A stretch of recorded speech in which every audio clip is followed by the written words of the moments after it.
I woke up in the hospital after a major car accident. My mom demanded I get discharged early, against doctor's orders, to save money. 3 days later they all went on a luxury vacation and left me home alone. When they came back he opened the door and they started screaming. My name's Emily. I'm 29. I work remotely in graphic design. I live just outside of Portland and last month I got hit by a pickup truck on my way home from work. I don't remember the actual crash. 1 second I was at a stoplight thinking about whether I had any clean towels left, and the next I was waking up in a hospital room with a tube in my arm and a pounding headache that made me nauseous. Everything was a blur. The lights were too bright. My ribs hurt when I breathed. I couldn't really move. But what I do remember, very clearly, is the first thing my mom said when she saw me. We need to get you discharged before this starts costing more. Not, oh my God you're okay. Not, how are you feeling? Just money. That was her priority. I blinked at her trying to understand if I was hearing right. Maybe I still had a head injury. Maybe I imagined it. But no. He kept going. Said my cousin Nate could check on me at home. He's basically a doctor. He's not. He's a second-year med student who once asked if you could get rabies from touching a squirrel. A nurse came in and gently told us I had a mild concussion, internal bruising and maybe a cracked rib. They recommended I stay overnight for monitoring. Standard stuff. My mom shook her head before I could even say anything. We'll handle it. We're not paying hospital rates for her to sleep. And here's the part that's hard to admit. I didn't fight her. I didn't argue. I didn't push back. I just nodded and let it happen. Part of that was the concussion, I think. But mostly, it was habit. I've spent so long trying not to be a burden that when someone tells me I'm too expensive to take care of, I kind of believe them. I gave her medical decision rights years ago, just in case. I'd been sick and she insisted it was smart in an emergency. I didn't think she'd actually use it. Not like this. They wheeled me out of the hospital that same evening. I couldn't stand on my own, so my dad sort of half lifted me into the car while my mom argued with the front desk about billing codes. The whole ride home they were on speakerphone with my sister planning their vacation. Talking about airport parking and whether they packed enough sunscreen. I sat there with a pillow clutched to my side trying not to throw up. When we got home they settled me into the guest room, handed me a bottle of ibuprofen and said, try to rest. We leave early. And that was it. They left the next morning. Just left. No check-in. No list of emergency contacts. No food stocked. Just a text from my mom later that day. Let us know if Nate stops by. He said he might swing through. He didn't. By the second night I couldn't sit up without getting dizzy. I had to crawl to the bathroom. At one point I thought about calling an ambulance, but when I checked my bank account to order an Uber, there was nothing there. Like literally nothing. $6.74. They'd emptied my account. My mom had access for emergencies. I guess she thought her beachside massage counted. That's when it really hit me. I wasn't just being ignored. I was being used. I wasn't their daughter. I was their backup wallet. The emergency fund. The thing you rely on when it's convenient, and forget about when it's not. So yeah, I lay there for a couple days. In pain. Alone. Still trying to justify it somehow, like maybe I had been too expensive, maybe it wasn't that serious, maybe I was being dramatic. But spoiler. When they came back from their little vacation, they were in for a surprise. And their lives would never be the same. I grew up thinking it was normal to treat pain like a personal flaw. If something hurt, you didn't complain, you iced it, taped it up, and moved on. That's how things worked in our house. You were tough or you were dramatic. And guess which one I was always accused of being? I'm the oldest of two. My little sister Sophie was born when I was 5, and from the moment she showed up, it was obvious she was the favorite. Not in a cartoonishly evil Cinderella stepsister kind of way. Just, quietly. Consistently. When Sophie cried, someone always came running. When I cried, someone always sighed. She got the best snacks, the new clothes, the birthday parties with themes and matching cupcakes. I got hand-me-downs from cousins and a lot of we'll see, that always meant no. When I broke my wrist falling off the swing set at age 8, my mom said it was probably a sprain. I spent 2 weeks trying to write with my left hand before they finally took me in. It was fractured. We left the urgent care with a cheap wrist brace and a warning to be more careful next time. When Sophie scraped her knee at a playground. Immediate bandages, antiseptic spray, ice cream. My mom told her she was so brave. I'd broken a bone and gotten a lecture. Same story with school. I got good grades, quietly. Sophie passed a math test and it was posted on the fridge for a month. She got braces, dance lessons, tutoring when she needed it. I once asked about therapy after a rough year in college and got a speech about how some people are too sensitive these days. I learned to stop asking. To stay useful instead. By the time I graduated, I had a decent job and moved home to save money. That's what I told people anyway. The truth was I'd tried to move out and my parents' guilt tripped me into staying. You'll just waste money on rent. We could use the help. Sophie's still in school. It wouldn't be fair to leave us short. So I stayed. I paid a good chunk of the mortgage, picked up groceries, paid the internet bill, covered Sophie's textbooks one semester and yes, started saving. Quietly in a separate account. I had a plan. One day I'd leave. Get my own place. Start fresh. I never told them the exact amount I'd saved. But my mom knew I was putting money aside. She'd helped me set up the account years ago. For emergencies. She still had access. I'd meant to change that. I just didn't get around to it. Then came the accident. And suddenly I wasn't helpful anymore. I wasn't the reliable one. I was a problem. Paused. They took me home against medical advice. Said my cousin Nate would check on me. He didn't. They packed their bags, left for vacation and forgot about me. Or pretended to. I tried not to panic. Told myself I'd be fine. I just needed a few days to rest. By the third day I could barely stand. I was dizzy, nauseous, everything hurt. I decided I'd had enough. I was going back to the hospital. I sat on the edge of the bed, clutching my phone and opened my bank app to book an Uber. That's when I saw it. $6.74. I blinked. Refreshed the app. Checked the activity log. The money, the account I'd been building for over 3 years, was gone. Transferred. All of it. I felt sick and not just from the concussion. I sat there for a few minutes trying to tell myself it was a mistake. Maybe I misclicked. Maybe it was a display error. But deep down I already knew. I called my mom. She picked up on the third ring, her voice loud and cheerful. Hey sweetie. Everything okay? We just got to the resort. Wi-Fi's a little spotty. Did you transfer money out of my savings? She paused. Yes, I moved it. Don't freak out. Don't. Mom, you took all of it. That was my entire savings. I didn't take it, she said like that made a difference. I moved it. To protect it. From who? From you. Look honey, you're not thinking clearly right now. You're impulsive. You just had a scare, you're emotional, you'd spend it all trying to prove a point. A point? I was trying to get back to the hospital. You don't need to go back to the hospital. You're resting. Nate's going to stop by. He hasn't. Well, he said he might. But I promise this is for your own good. I didn't know what to say. My ears were ringing. My whole body felt cold. She added, we'll put it back when you're feeling better. Let's just take a deep breath, okay? You always overreact when you're stressed. I hung up without replying. She texted 2 minutes later. Don't make this bigger than it needs to be. We love you. Talk soon. I stared at the screen until it dimmed and went black. And that was the moment. Not the crash. Not the hospital. Not even waking up alone in an empty house with no pain meds and no food. It was that call. That calm, polished voice explaining why it made sense to steal from me, for my own good. Why I couldn't be trusted with my own savings.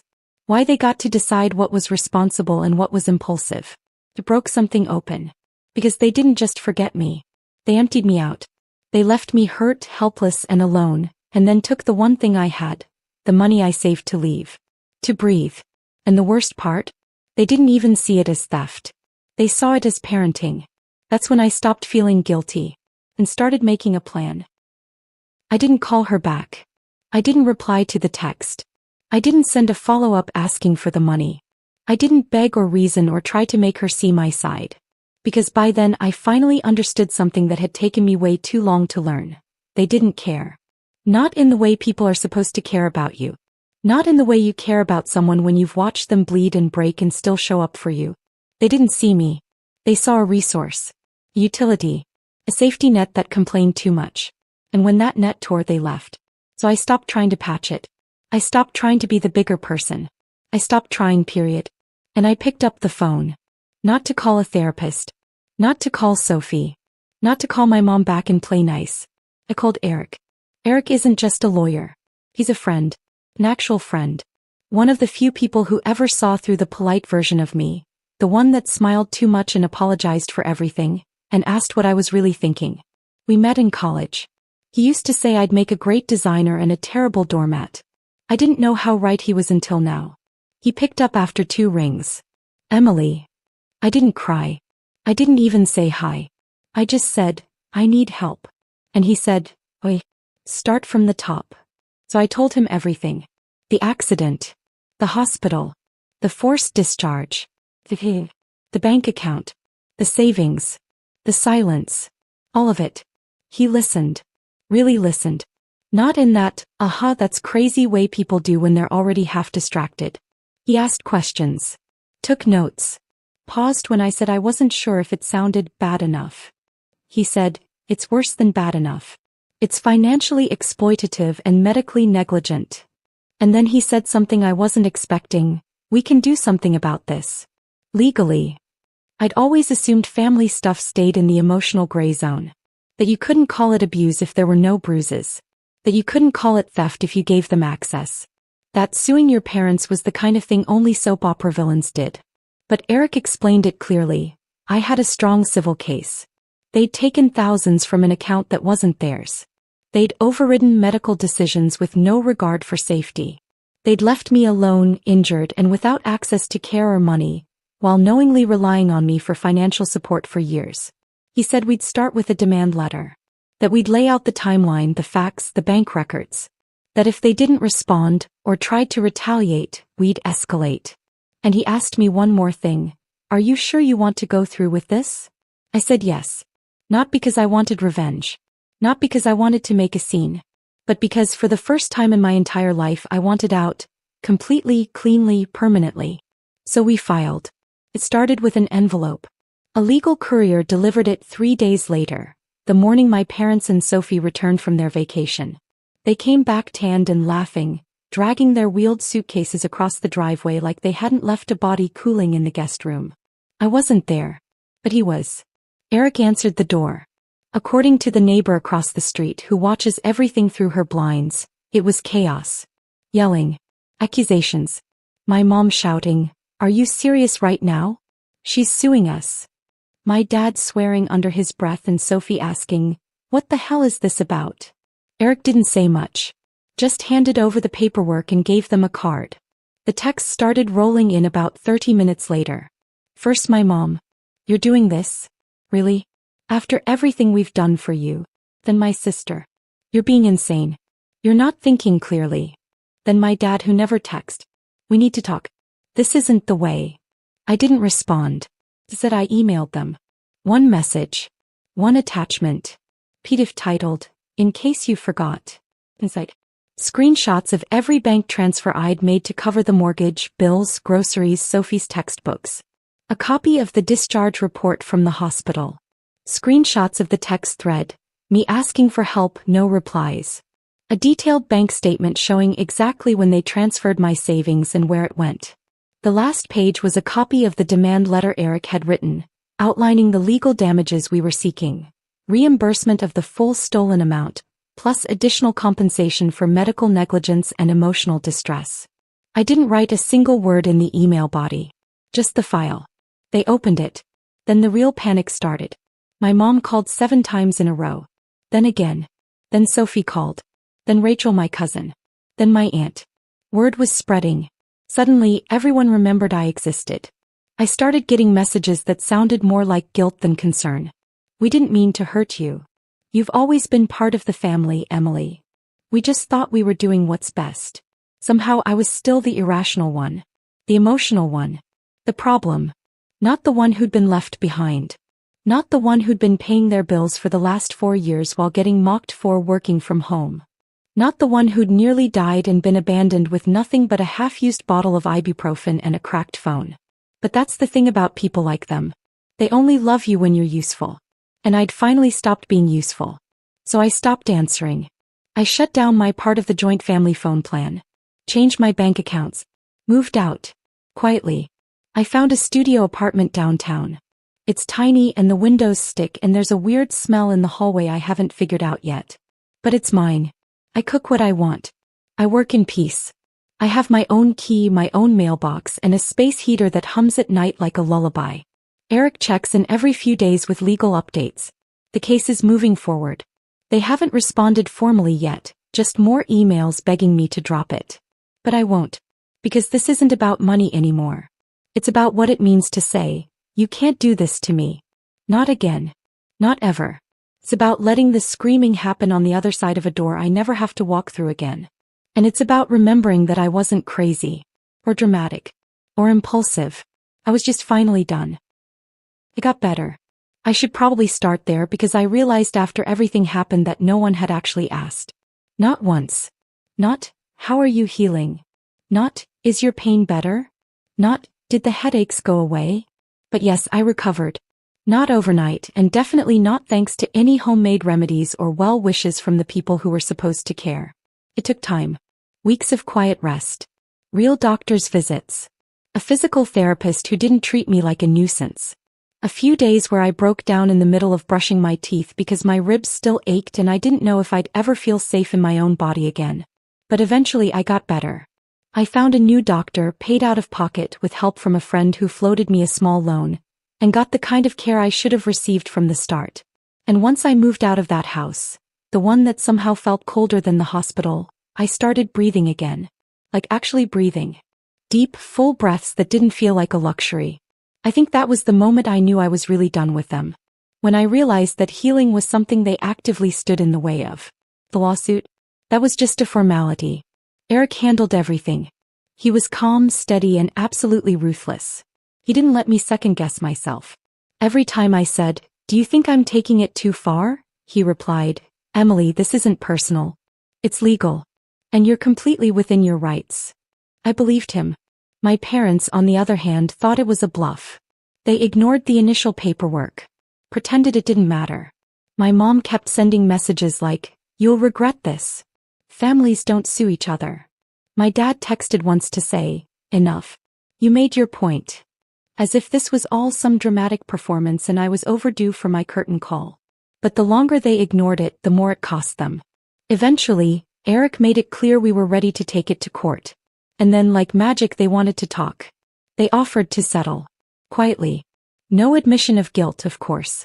He said, a transfer. An agreement that we would all move on if I dropped everything. I didn't respond right away. I let them wait 2 days. Then I told Eric, take the deal. But I want every dollar back. Every cent they took. And a written acknowledgement that I am not responsible for any of their future bills. He said, done.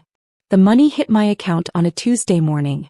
I was sitting on the floor of my new apartment, eating dry cereal out of a mug because I hadn't unpacked my bowls yet. I stared at the screen for a full minute watching the numbers update. Watching my savings, the ones I'd worked years for, reappear like they'd never left. And for the first time since the crash I felt like myself again. They hadn't won. They hadn't broken me. But they were definitely starting to break. I didn't have to do much to know that. Word got around. A few extended relatives reached out with vague, "Hope you're okay," messages that read like coded apologies. One of my aunts hinted that my parents were under a lot of financial pressure lately, and that Sophie was having a hard time adjusting. I didn't ask for details. But I heard enough. The mortgage payments were late. The utility bills weren't covered. The grocery money they'd come to rely on wasn't showing up anymore. I imagine the house felt a lot bigger without me in it. Empty rooms, empty fridge, empty bank account. Sophie posted something vague and bitter on Instagram about people who can't take a joke, and being stabbed in the back by family. I didn't engage. I just muted her account and went back to my real life. And then, like clockwork, my mom emailed me. No subject line. Just a wall of text. "Emily, you've made your point. I think it's time we let this go. Families fight, but they don't hold grudges. You've always been the responsible one. We never meant to hurt you. Things got messy and yes, we may have overstepped, but we're still your family. Can't we move forward from this?" She didn't mention the money. Or the hospital. Or the part where she left me alone and took my savings without a second thought. Just guilt. Polished, passive-aggressive guilt, wrapped in nostalgia and nice words. I read it twice. then forwarded it to Eric and blocked her number. I didn't cry. I didn't feel vindicated. I just felt quiet. And sometimes that's enough. I live alone now. 1-bedroom apartment, nothing fancy. The walls are a little thin and the oven makes a strange ticking sound, but it's mine. I pay my own bills. I make my own grocery list. I go to physical therapy once a month, just to make sure my shoulder doesn't stiffen up again. I bought a second-hand couch and a decent lamp, and when I sit on that couch at night with the lamp casting this soft glow over the room, I feel something I hadn't felt in years. Safe. The thing no one tells you about cutting off family is that it's not dramatic. It's not a movie scene. There's no climactic screaming match or final door slam. Sometimes it's just silence. No more texts. No more being drained dry. No more tiptoeing around other people's comfort. Just space. Just peace. One night, a few weeks after the settlement, I got a call from a number I didn't recognize. I let it ring. They didn't leave a message. Then another call. Then a text. Please, Emily. Just talk to me. I didn't recognize the number, but I knew the voice behind it. I didn't reply. Instead, I closed my laptop, turned on the kettle, and watched the water boil. And I thought, this is what they were so afraid of. Not the lawsuit. Not the money. Me. Choosing myself. They'd spent years making sure I believed I wasn't worth saving. That I was lucky to have them. That being useful was the same as being loved. And now I was none of those things. I was just free. They wanted me quiet, broke, and grateful. I'm none of those things anymore. And that's the real win. That's it. That's the story. I know some people will say I went too far. That you don't sue your own family. That I should have forgiven them or tried harder or kept the peace. But honestly, I tried. For years. And peace doesn't mean much when you're the only one paying for it. So, what do you think?